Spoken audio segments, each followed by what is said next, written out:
Michigan 27, USC 24. It was not yours truly that expected to see this result.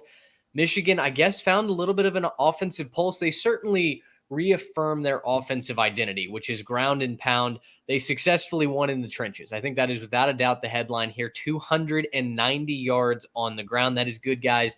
For 6.3 a pop, Garrett, Michigan did this without throwing the ball hardly at all. I still think that's going to be an issue for them, but it made a couple of things very clear to me.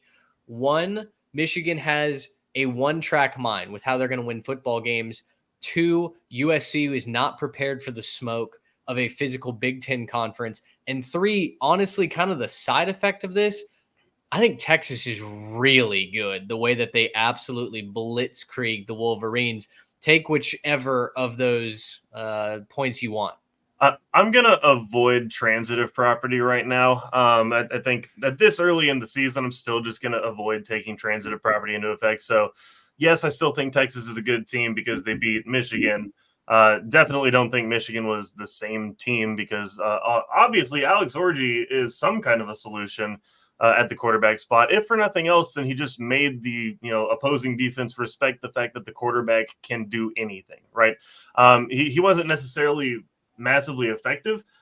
He had 32 yards passing on 12 attempts, which clearly is not something you expect to see in modern college football. And really, with his legs, only had 43 rushing yards. So, it wasn't like he had the best day on the ground. But what he was able to do was spring his other guys, specifically Kalel Mullings, absolutely bursting forth onto the scene, 159 yards, 2 touchdowns, had a fantastic game. And so, I think end of the day, this story has not as much to do with the Michigan offense, and it has a lot more to do with that Michigan defense, man. Getting the pick six, showing up and taking this USC offense that has looked really good so far and finally saying, we just got talked about, how we're no good. We gave up all those points to Texas at home, and they took that, and I think they took it pretty hard and said, we're going to take that message that everyone's been talking about us and all this low expectations, and we're going to go out there, we're going to go show you who we still are, right?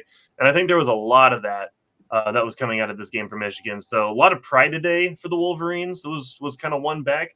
And I think at the end of the day, the greatest result that you get out of this, if you're Michigan, is you win your game and you get to kind of advance your season, right? So far, Michigan's got one loss to the number one team in the country. Mm-hmm. And so we're talking about how this looks at the end of the season. They might win a lot of ugly games this year, but if they've got one loss going into that Ohio State weekend somehow, there's going to be talk about Michigan in the playoff, and there should be, because even a 2-loss Michigan team, I would think if your 2 losses are only to Texas and Ohio State, you probably should get into the playoff. And so, again, this isn't me making the case for Michigan being the best team in the country. This isn't me making the case that Michigan is really actually a fantastic team. But you survive and you advance, and you give yourself another opportunity to, get better, to improve, to, show the rest of the country that you can still be that team you were last year.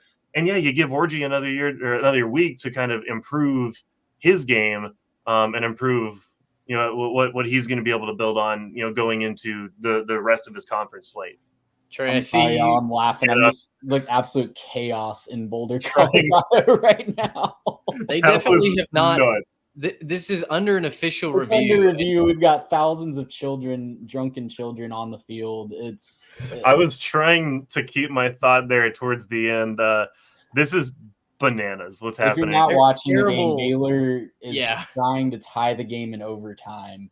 There's a fumble at the goal line. It's called a fumble on the field, knocked out the back of the end zone for a touchback by Colorado. But they're definitely reviewing it, and there's definitely a case to be made that he crossed the plane potentially. And the Colorado students could not be bothered to wait for that official announcement. Papa Blandino is gonna set us all straight. And might I remind you, they are storming the field for Baylor. Yeah. Not to trash on Baylor. This is not necessarily the best Baylor team we've seen in the past decade or so. But yeah, this is still just Baylor. I think that's a fumble. I think that's a fumble. Winning's a little scarce up there. Yeah, it does look like it's going to be a fumble. Back to USC. Back to USC, Michigan. Apologies. Offensive That's line. Part of the live show. Offensive line for Michigan was really impressive. I like the way that they were sealing blocks. they destroyed USC in the trenches, both offensively and defensively. Miller Moss had no time to throw. He goes 28 of 51 for 283 yards, 3 touchdowns and a pick. He was really just a volume shooter today, 5.4 in average pass through the air. But USC, after all of this hype, and, we started to buy into it after the way that they beat LSU. I think it's also a referendum on maybe a very mid LSU team. We'll talk about them later.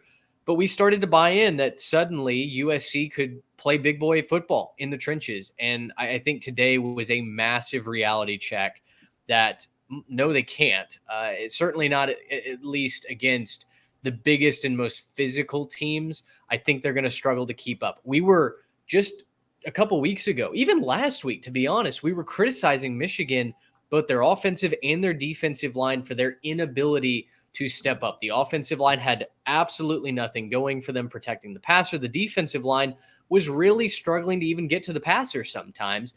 They corrected all of those mistakes today. I thought Wink Martindale, I guess, did a good job scheming for USC. It looked like they were running a lot of soft zone coverage. They did mix in some man coverage. Will Johnson jumps that underneath route, the curl route for the pick six. Trey, what do you take away from this game? Are you more impressed with Michigan? Are you more depressed and out on USC after this game? I thought Michigan had a great game plan on both sides of the ball, just imposed their will physically, ran the ball really well, like you guys mentioned. But for USC, man, they just had an awful start, about a worst possible first half that you can imagine. I think it was 14-3 at halftime. They were scrambling, trying to score a touchdown or kick a field goal to cut into that lead before halftime. You start moving the ball in the second half, and then all of a sudden you throw a pick six, and it seems like all is lost. But they had the lead, and they had this game. And the last drive of the game, you give up a 60-yard run when they can't throw the ball. The longest pass play of the game today for Michigan, guys, was 10 yards. Yikes. Like that, to me, that's just an embarrassment defensively. When the other team can't throw the ball, doesn't want to throw the ball, has no interest in pushing the ball downfield, and you still can't stop them from running it right down the middle. Mostly, Gary Danielson even commented, right? This was an old school, we're just going to run it right up the middle and dare you to stop it situation for Michigan on offense. So just a lot of questions, a lot of frustrations have to be there for the USC fans and the USC defensive staff watching that unfold. But man, offensively too, if you take out the sacks, guys, they ran for over 7 yards a carry. They were running the ball relatively well when they actually decided to hand it off. And I think, the running backs, especially Marks, had 100 yards on the dot on just 13 carries. He was running the ball really well when they decided to feed it to him, but they decided that they wanted Miller Moss to drop back against a ferocious pass rush. I didn't really understand that. I know they were down quite a bit in the second half. That plays into it as well, but running the ball was working when they tried it. I wish they would have relied on that just a little bit more. I felt like Danton Lynn maybe got out over his skis a little bit in this game. Like you said, that second half, at one point it felt like, okay, exhale, USC is going to survive. They're going to get out of here. Like they might run away from it at one point. It did. They had a couple of questionable play calls, I felt like, late in the fourth quarter when I really wanted them to just take the air out of the football. Like you said, they were getting some success going, and instead they wanted to run underneath routes. They wanted to run screens and do, with a bunch of eye candy. And Michigan's defensive line just wasn't having it. The amount of times that Miller Moss spiked the ball at Woody Marks' feet because there was nothing for him to do. He couldn't throw the ball. He had Mason Graham or somebody else in his face. It was really perplexing for me. Garrett, you said it. Great win for Michigan. This certainly resuscitates their season. USC's season is by no means over, but it is a very frustrating loss. And guys, again, I come back to the thought that, I just feel like Lincoln Riley is once again masquerading as a championship head coach.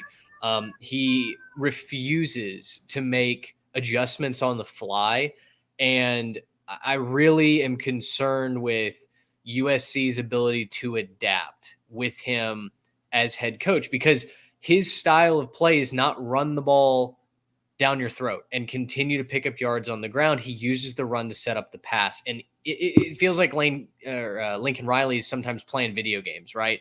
Where he just wants to, Yeah, he wants to accumulate those stats. I just felt like this game was there for the Trojans taking late. Instead, for me, I come away with, yep, Michigan can be really physical when they want to against, everyone except for maybe the elite of elite teams if they can make it to the playoff.